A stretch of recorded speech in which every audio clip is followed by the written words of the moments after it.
One of the greatest stories you can find in the Bible is the story of the prodigal son.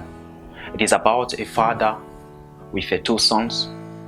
The older son stayed at home and worked hard for his father.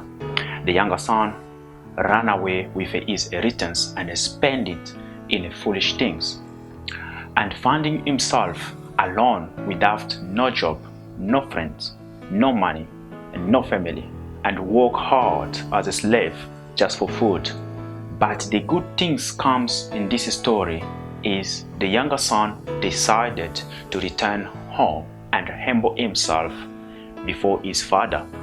Humility is the first step of restoration. As this prodigal son, you may find yourself without nothing due to some decision you have made in your life, and you end up losing everything. During this difficult time, you may come up with one question: how can I get back my normal life?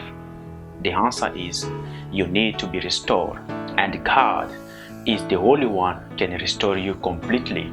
To start the restoration process, you must first recognize that God is everything and you are nothing. Humility is the key to open restoration in your life.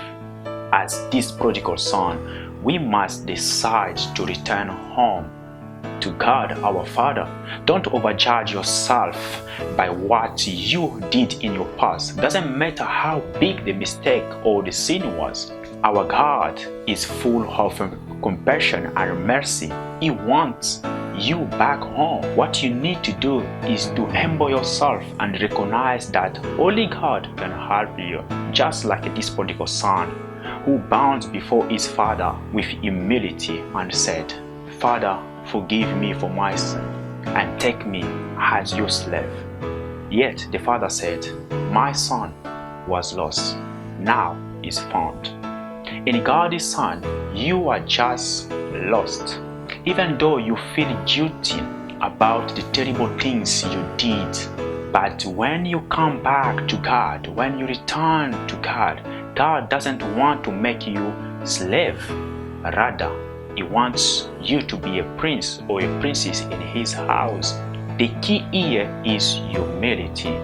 The more you humble yourself to God, the more God makes you successful.